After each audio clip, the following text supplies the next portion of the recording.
Durbania. I'm Durbin. I'm Laura. And we are going to spoiler talk Underworld Blood Wars from the perspective of one who is a fan of the series and one who could care less. I enjoy him. You enjoy him. Yeah. But she really could care less. Well, I like senseless violence, and I way prefer these vampire movies to Twilight. It was funny how when we went and first saw Twilight, we had just gotten married. Knew nothing about the movie at first all. Twilight came out, and for whatever reason, me not knowing anything about the books, I was like, because of Underworld, I like vampire movies. Let's go see it. And then we get to the end where the vampire fight's about to happen, and it's done in like 35 seconds. Ugh. It was a bit of a disappointment. So, Underworld Blood Wars. What were your overall feelings of the movie? I enjoyed it. It was way better than I thought it was going to be, honestly. I mean, it helps that I heard it was pretty bad. But honestly, I feel like all of them, they're not like amazing movies, but they're fun. And so I felt like everybody did a great job. They did exactly what I kind of expected. But I thought it was good. I enjoyed it. So would you say like low expectations are the key to really enjoy this movie? Yes. And having liked the other movies. Yeah. Because if you hadn't seen the other movies, you might be a little lost. Well, I think the thing is, if you enjoy the other movies, you would enjoy this. Definitely. Because there's not a whole lot that is different with the plot. It's just the nuances they've done with the plot. Yes. Because like always, it's the war between the vampires and the Lycans. Yep. And as always, the Lycans sort of got the upper hand, and the vampires have to step down from their pedestal to figure out how to actually battle them. The nuances in this one is the vampires have to step down from their pedestal to welcome Selene back into their ranks. Yes, because they kind of kicked her out. Spoilers. Yeah, this is a spoiler talk. So they kind of kicked her out because, she killed the other. Oh, they had like a blood, like a beheading kind of order. I can't remember exactly what they said, but they had an order to kill her on site. Yes, yes. So she was constantly on the run from both vampires. I wouldn't say a beheading order. That's kind of interesting that you imagine That's what, oh my gosh, I can't think of what the chick was. The person who was, I have no idea. It was a person in the about. Council that ended up drinking Celine's blood at a certain point of it. And Samaria, who's one of the people on the council, basically said when she was meeting with David's father, which I can't remember David's father's name in this movie, but trying to get him to help get Selene to come back. But Samaria said the council all signed something saying that she was basically like dead on sight. Like if you see her, you can take her out. Yeah, so they signed her death warrant. So that's one death warrant. So that's one of the nuances. Vampires have to step down from the pedestal to let Selene in. The other nuance is something that continues from Underworld Awakening, where they're after Selene's daughter Eve, because as we learn from Awakening, they can make the werewolves can make themselves no longer allergic to silver. Yes. They can withstand it. They become so much stronger and more powerful. And so this movie is about them trying to find Eve. But the trick here is Selene and Eve parted ways, and in such a way that Selene has no idea where Eve is. Eve basically said, you got to look at me not as your daughter, because she had to disappear because the two of them together, and Selene knowing it's a danger to Eve. The other interesting thing about this plot and what they did with this is, so now you have Marius. He's the guy who's organizing the Lycans. Yes, organizing them more than they've ever been organized before. So now they're more of a legitimate threat than they've ever been in all the millennia that they've existed, which was interesting. And the guy who played Marius was a good actor. And yeah, he was decent. Yeah, I mean, not my favorite, but he was good enough. It's kind of like what these movies do. It doesn't get deep in anything, so it's not like you're getting deep into his character and his motivations. He's a Lycan. He wants to wipe out vampires. Boom. Now he's going to organize it.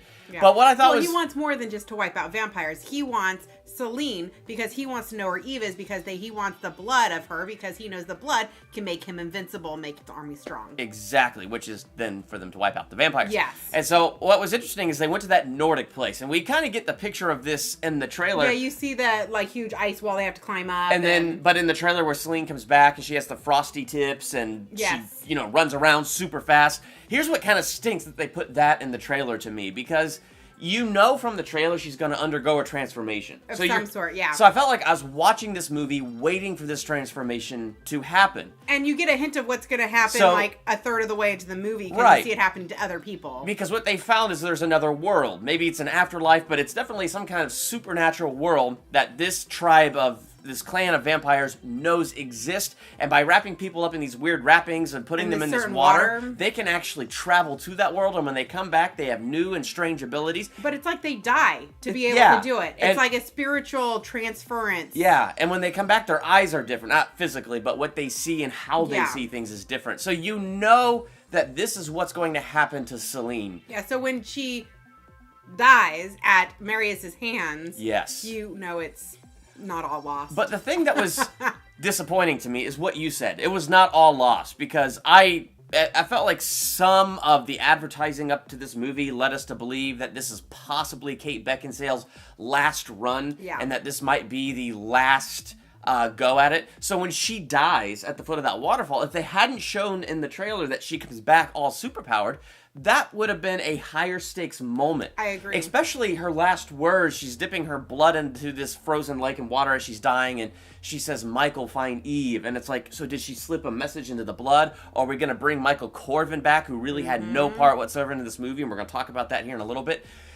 And so that would have been a higher stakes moment, but I've seen the trailer, and I haven't seen her with frosty tips and extra powers yet, so it's like... Yeah, you're like, we know about that pool, they're going to put her in it, and then you see a girl that is the all-knowing one for the pool. I don't remember her name either, but super blonde hair. David, you see them wrapping her up in the things and then putting her under the water. And so then he leaves. Yeah, and you know. And what was interesting with David is that he's a pure blood child of Corvinus. I thought it was Amelia. Yes, but that's what... is she part of the Corvinus clan? Okay, well, yeah, really it's the two brothers, Marcus and William, but there is also Amelia, who is... So he was part of royalty. So basically you find out that he is in charge of the... he's the person that they should be looking to. Which was a really interesting plot, but when it gets down to it and he gets some of Selene's blood in him so he could be in the sunlight, we saw that in Underworld Awakening where she massaged his heart back to life using her sliced hand and blood. And so it gave him the powers of Selene where he can withstand sunlight, which was actually kind of interesting. Yes. Especially in that last battle where he's fighting Marius, and, Marius is not being killed by Silver, and... He's not being killed by the sunlight. Yeah, and David's not being killed by the sunlight, so it's like, well, crap, what happens here? But then all of a sudden, Selene shows up. Now, in terms of that being an awesome surprise moment, that was ruined by the trailers. Yes. So we already knew she was going to show up there. See, I hadn't seen the trailer in so long, okay. So for me, I think that's probably why I enjoyed it more. So, but I think that's what they were going for that to be a big surprise moment. But the part where that failed is since we've already seen that in the trailer, what I would like to have seen is her rising out of that pool alive, or something to indicate this transformation, something happened. Yeah. But instead they glazed over it. They not just glazed over it, they skipped it. You don't see it. You just all of a sudden see her back in the battle. Like all of a sudden the battle is not going well, and then all of a sudden zip, zip, zip, zip, zip.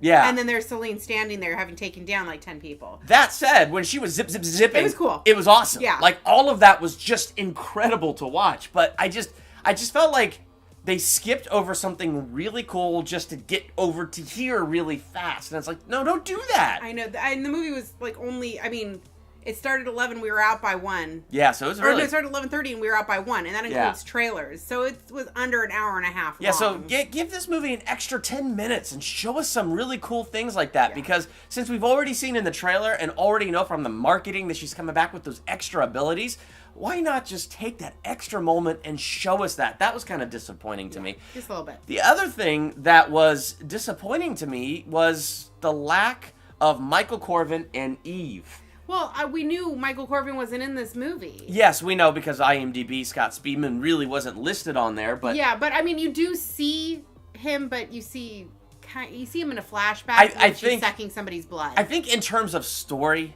they did a really good job writing around him, writing over him. Yes, they did. I think in terms of that, they did a good job, but in terms of an overall franchise where you have Underworld and Underworld Evolutions really building up the specialness, the uniqueness, and the power that is in his veins, I feel like we are robbed of seeing the potential because we find out he's dead. Yes. After he was Subject Zero in Underworld Awakening, after his escape, he was captured by Marius. Wish we knew how since he's this freaking powerful. Yes. And gets drained of his blood, his genetics, and he's killed. Blood. It's let it out of like the bloodletting, and basically Marius, how he is kind of a different breed of vampire, and how he was able to be invincible. Marius is werewolf. How Marius was a different breed of werewolf, and how he was able to withstand the silver, which was a uniqueness. It's because he had been injecting himself with his blood every so often so that he could remain invincible to that. But he needed to have the pure blood. Yes. The, hybrid, the firstborn hybrid blood to be able to do it the right way. And that's kind of where I'm mixed on it, because that was a really interesting story and a really interesting storyline. But I still feel cheated and robbed of seeing who Michael Corvin could have really been. Yeah. And now I know he's dead. We're just not going to see it. That will never happen. We will never Scott see. Speedman. Yeah, sorry, Scott Speedman. We'll never see the potential of Michael Corvin. We do have a future with Eve, even though we really didn't see Eve in this movie. No, you see her in like the flashbacks when, every time the vampire licks blood or drinks it or anything.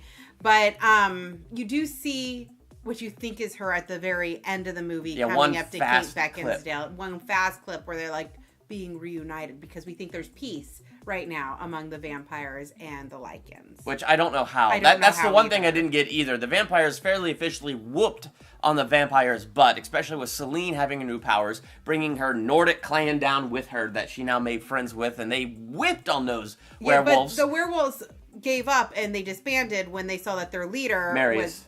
Yep. Yeah, when they just saw that their leader was killed. And I will say, the fight sequence, I like the senseless violence and the fighting. I thought that was all really well done. And Samaria was a cool character because she got a hold of Selene's blood, drank it, she could stand in the sunlight. I did not like her. No, I feel it's one of those things where I'm looking at that actress, I'm trying to put my finger on all the places where I've seen her. She looks like the chick who played Miss Peregrine, but I don't think, it's not the same person. Yeah, she she's just not. has a similar look. Yeah, she's not her. So maybe that's why she looked familiar to me. I don't even think what her name is. She was a pretty good villain, but she was kind of annoying because we already had Marius, who was a great villain. Yeah. And but of course you have to have one of the vampires be trying to take control of everything. Yeah. And she was trying to be the leader and in charge. And you kind of pick that up when you first see her for the first time, because she, in her room, has a giant portrait of herself. Come on. Who does that? Only people that are vain. I'm thinking Parks and Rec. Actually, I shouldn't say only people that are vain. Oh, you're thinking... So you should tell them. No, it's okay. Anyway. If you see Parks and Rec, you know what we're talking about. Yes, if you're anyway, Ben's job at Sweetums. Anyway, yeah, I don't know. Overall, I gave the movie a B+. For me, technically, it's a B movie, just like a straight up B, but I gave it a B+ because of my rule that A+ to a B+ is something that I would buy. Well, and he very much likes to own all of his series. I do. So he owns all the others, so of course we're going to buy that And one. this is something I want to buy. I like this one better than one of the other ones. I got to mention one more thing. Awakening had that great plot line of humans knowing about their existence. Yeah, and there were no humans. Well, we didn't even see humans at all. I don't think so. And it's like no answering to that plot of humans are still hunting them down. None of that. So it's like, I felt like we missed that element. So I don't know. Yeah, no, there was... You see them on a train at one point. You see them. It didn't really seem like people knew they existed. B movie, but I'm giving it a B+ because I will complete my collection and own it. And the way it ended, this is not Kate Beckinsale's last run. It would be weird if they made this her last run. I'm thinking it might be her last because she's an elder now, and she might go into that sleep. Yeah. So the big spoilers at the end. She's one of the 3 elders. The 3 new elders. The new elders. David. Her, and then I think the blonde girl from the Nordic tribe. Do you think it's the blonde girl from the Nordic tribe? That's who that was. Yeah. And so the 3 of them. So. In the first movie, we discover they sleep for 1,000 years or something, and they take their turns ruling. They take turns leading, so that might be the case. I'm wondering if they're gonna... I'm wondering if they are going to... I'm wondering if they're going to have... a sleep. And they might have another Underworld movie with, David being in charge, and she would be asleep, and you might see flashes of her. Because, honestly, when was the first movie of this that came out? 10 years ago, over 10 years ago. She looks very close to the same age as the first one. She does. They did a killer job, and she's obviously got a killer workout routine and trainer. But, that's not something you want to do your whole life, probably. That's why Hugh Jackman stopped being Wolverine. So. But this definitely does not feel like the end of the series to me. And I'm curious to see where they would go, because it looks like they're going to indicate we got to get more Kate Beckinsale and Eve in there because of the final shot. Or just bring Eve into it. So what did you think? What was your letter grade? I enjoyed it more than I thought I did, but rewatchability factor for me, I know what happens now, so not as big. So probably a B.